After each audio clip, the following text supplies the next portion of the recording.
fellow unicorns. Today I'm going to read another fairy tale from the Random House Book of Fairy Tales. Today's story is a pretty popular one, so I hope you enjoy it. Today's story is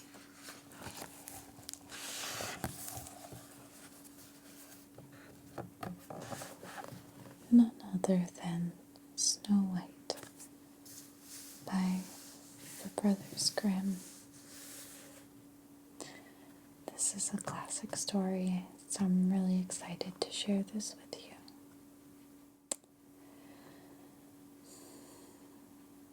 Long ago, in wintertime, a queen sat by a window sewing.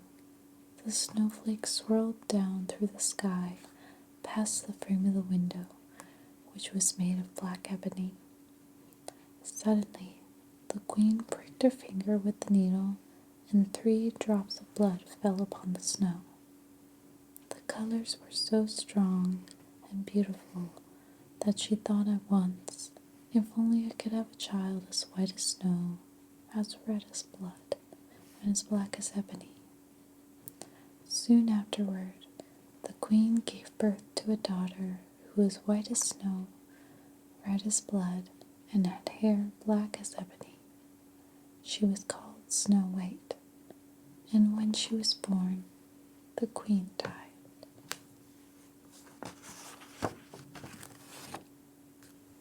After a year had passed, the king took another wife. She was very beautiful, but so proud that she could not bear to think that anyone might surpass her. She had a magical looking glass, and day after day she stood before it and admired herself, saying, looking glass, on the wall, who in the land is fairest of all? And the glass answered, thou, O queen, art fairest in the land. Then the queen was happy, for she knew that the looking glass spoke the truth. But Snow White was growing up, and each day she became more beautiful. And when she was 7 years old, she was as beautiful as the morning, and far more beautiful than the queen. Then when the woman stood before her looking glass and said, looking glass, on the wall, who in the land is fairest of all? It answered, thou, queen, may be fair and lovely be, but Snow White is fairer still than thee. The queen was horrified. She whirled around and left the room, and her heart was filled with envy. From that day, whenever she looked at Snow White, the queen hated her. At last, she could neither eat nor sleep, so consumed was she with hatred for the girl. Then she called to her side a huntsman and said to him, take the child into the darkest part of the forest. I can no longer bear the sight of her. Kill her and bring me back her lung and liver, so I know that she is dead. The huntsman obeyed and took Snow White away. But when he had drawn his knife and was about to pierce her heart, she began to weep. Please, huntsman, spare my life. I will run away into the forest and never return again. She was so innocent and beautiful that the huntsman took pity upon her. Run away then, child. I will not hurt you, he said. He thought the wild animals would soon kill her, and yet he felt as if a stone had been rolled through his heart, because he would not be the one to do it. Just then a young boar came running by, so he stabbed it and cut out its lung and liver and took them to the queen. The cook had to prepare them for supper, and the queen ate them, so certain now that Snow White had been killed. But now the child was all alone in the forest, with the great dark trees arching above her. She was terrified and began to run. She ran over rocks and through brambles, and the wild animals saw her but did her no harm.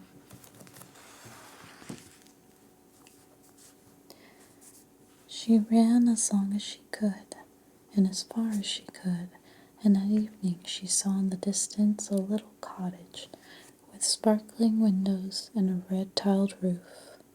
She was tired, and so she went there to rest. Inside everything was small, but neat and clean and pretty. A table with a white cloth had been laid for supper, and Snow White saw 7 plates and 7 spoons and 7 cups. Against the wall stood 7 little beds, side by side. She was so hungry and thirsty that she ate some of the vegetables and bread from each plate and drank a drop of wine from each cup. Then, as she was weary, she lay down upon each bed to find a comfortable one, and the 7th bed was just right.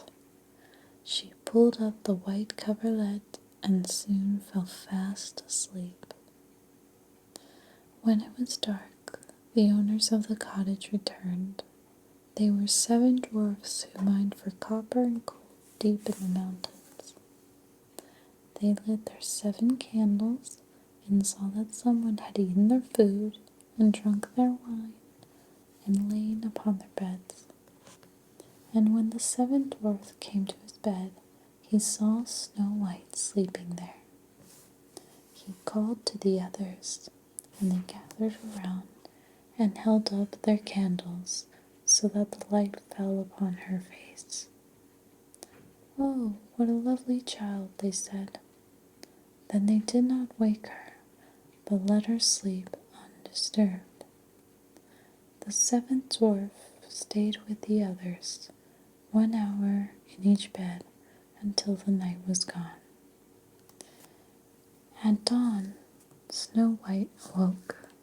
She was frightened when she saw the 7 dwarfs, but they treated her gently and asked her her name and how she came to be there. "My name is Snow White," she said, and she told them everything. The dwarfs felt very sorry for the girl who had come so near to death, but they agreed that she should stay in the cottage. "If you will take care of our house and have our suppers ready at night, you shall want for nothing," they told her. Snow White was happy then and said she would do all that they asked.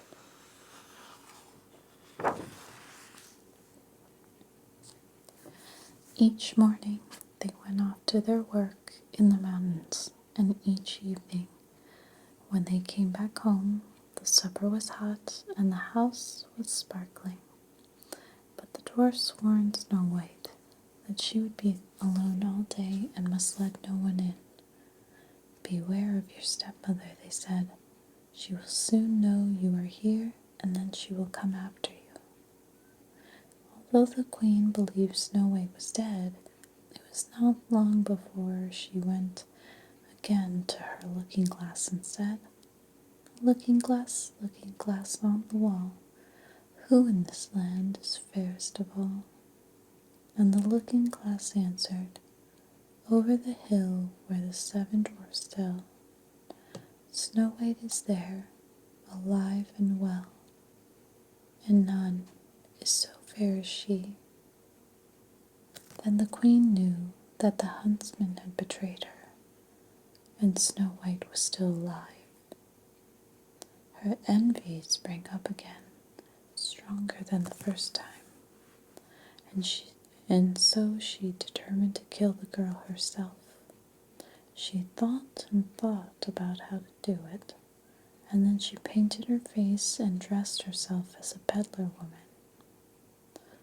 No one would have known her as she set off through the woods, howling on a stick, when at last she came to the dwarf's house. She knocked upon the door. "Pretty wares to sell, pretty wares to sell," she cried. Snow White looked out the window and saw that it was only an old peddler woman who was holding up a bundle of apron ties woven in bright silks. "Surely I can let her in," thought the girl. She unbolted the door and bought the pretty ties. "Don't you see, child, you must lace yourself more tightly," said the old woman. Snow White suspected nothing, but stood before her and let herself be laced with the new ties. But the old woman laced her so tightly that she lost her breath and fell down as if she were dead. Not long afterward, the seven dwarfs returned. They were frightened when they found Snow White pale and motionless upon the floor.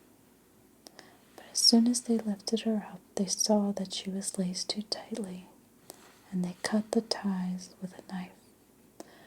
Then the girl began to breathe again and soon recovered.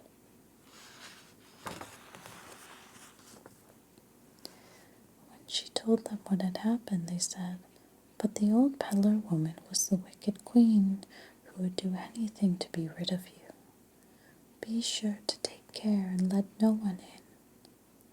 As soon as the queen reached home, she went to her glass and said, looking glass on the wall, who in this land is fairest of all?" And it answered as before, "Over the hill where the seven dwarfs dwell, Snow White is there, alive and well, and none so fair as she." When she heard this, the queen was struck with fear, for she knew that Snow White had not been killed. The queen had some knowledge of witchcraft and decided to make a poison comb. She hid it with several others and then disguised herself, taking the shape of a different old woman. She set off across the 7 hills to the house of the 7 dwarfs and knocked upon the door. "Good things to sell, good things to sell," she cried. Snow White looked out the window and said, "Go away, please. I dare not let anyone in." "But you must only look," said the old woman, and she held out the poison comb for Snow White to see. It was such a pretty comb, so delicate and fine, that the girl let herself be persuaded to open the door. "Now, child, I should comb your hair properly," said the old woman, and she ran the comb through Snow White's ebony hair. At once the poison took effect, and Snow White swooned to the floor. "That will be an end to you," said the woman, and she went away. But it was nearly evening, and soon the dwarfs came home. When they saw Snow White lying as if she were dead, they suspected the queen and searched until they found the poison comb. Scarcely had they taken it from her head when Snow White awoke and told them what had happened. Then they warned her once again to take care and to open the door to no one.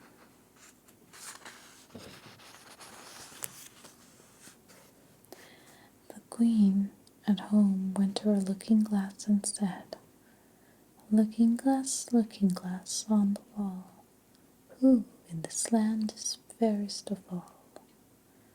Then it answered again, "Over the hills where the 7 dwarfs dwell, Snow White is there, alive and well, and none is as fair as she." When the queen heard the glass say this, she trembled and shook with rage.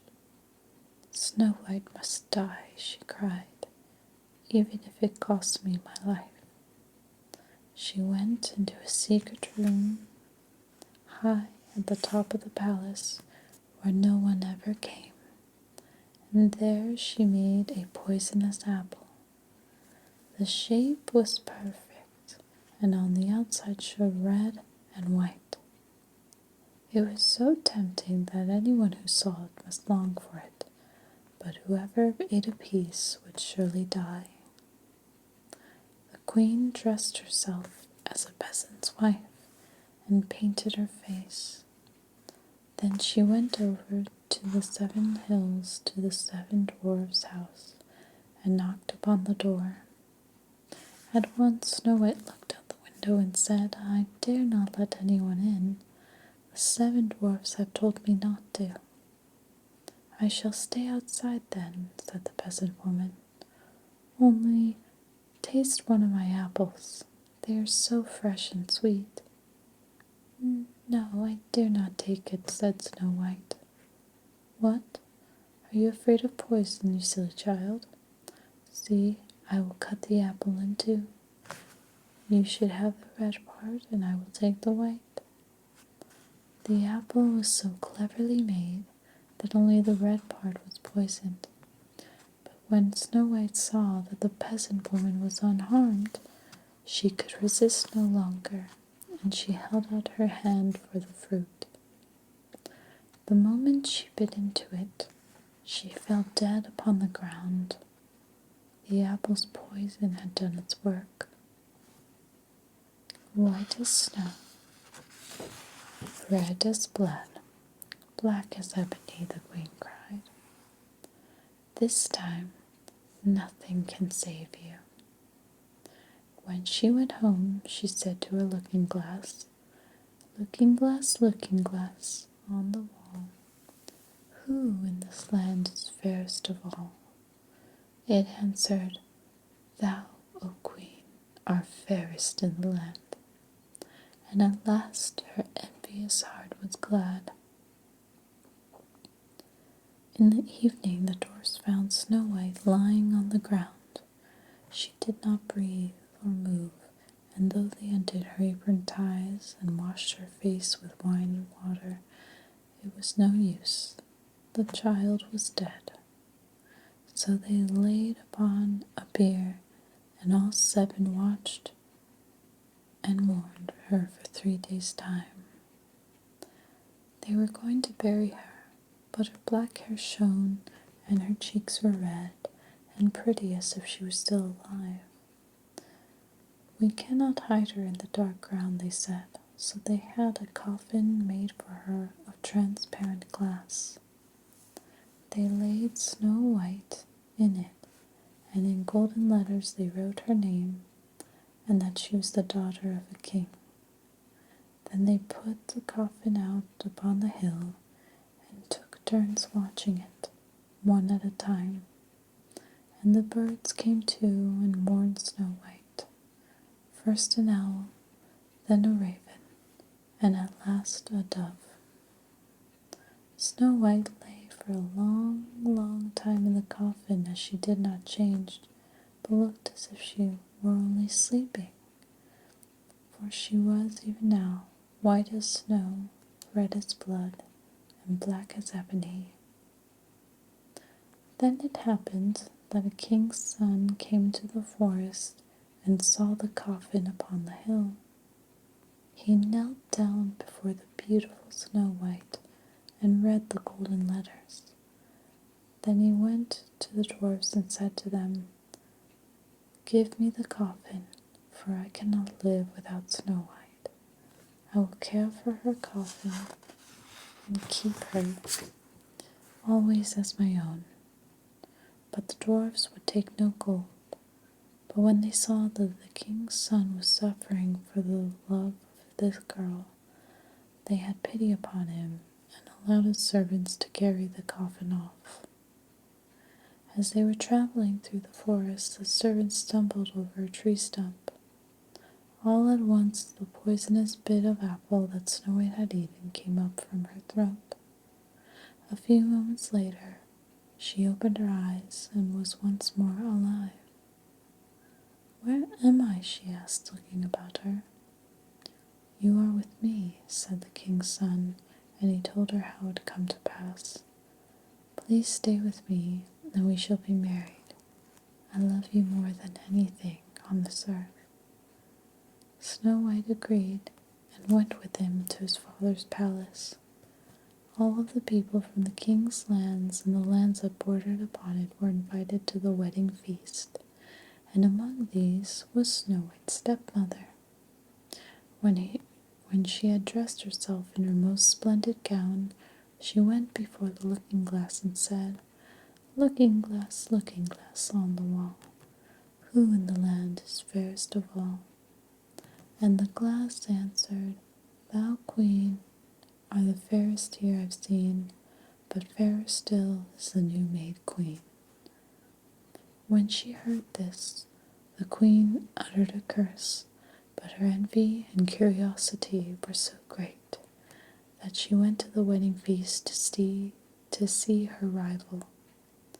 And when she saw that it was Snow White, she stood rigid with rage and terror. But iron slippers had been brought, heated in the fire, and now they were brought to the king with tongs and set upon the stone floor. She was forced to wear the red-hot shoes and danced until she fell down dead.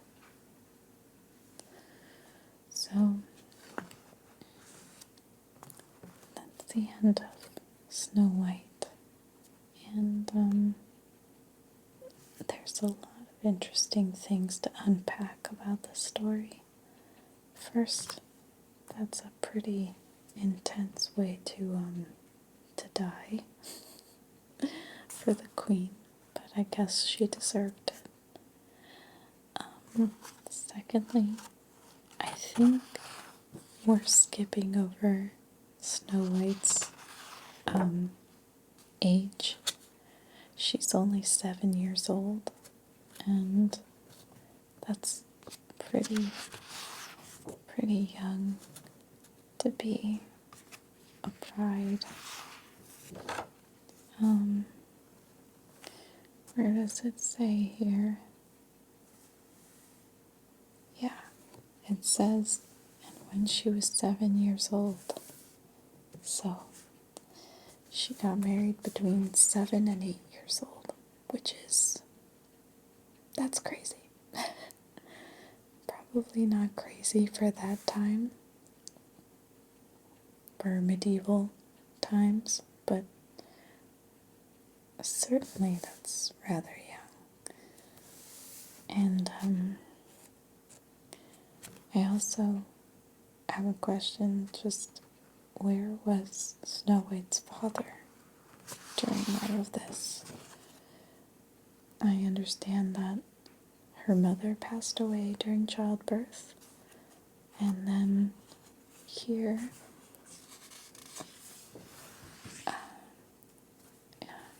her father took another wife. So it's interesting how her father's just not really present in the story. And I also find it interesting how Snow White, it takes her a while to learn the lesson of stranger danger. Not letting just anybody in your house, or you have to be very careful who you open your door to.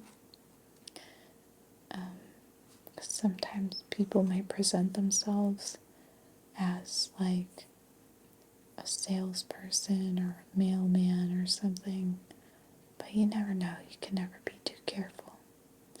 So I think that's the big moral of the story, is beware of strangers, especially if you're a beautiful young woman or girl, 7-year-old girl.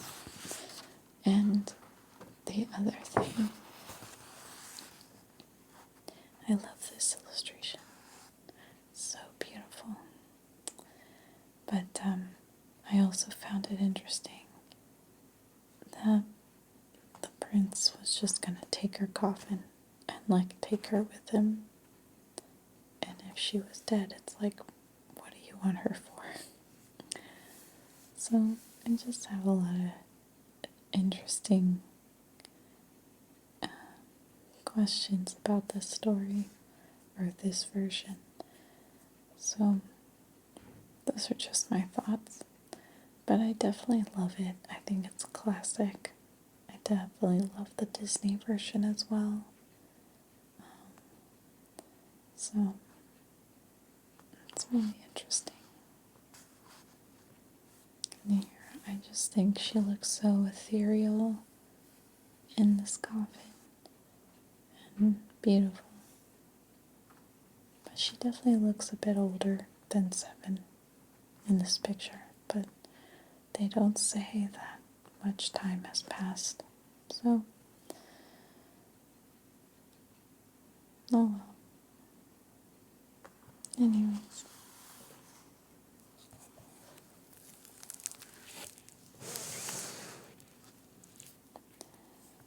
That's enough of fairy tales for tonight. I hope you guys enjoyed the stories. I know I enjoy reading them to you.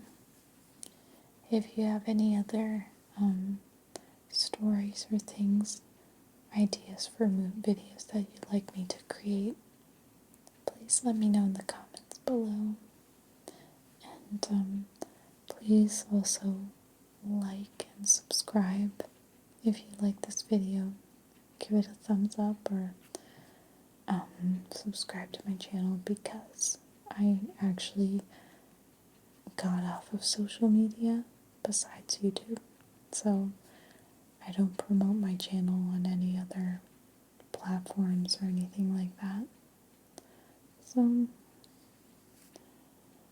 definitely help me out there. Anyway, my fellow unicorns, thank you guys so much for watching. Good night.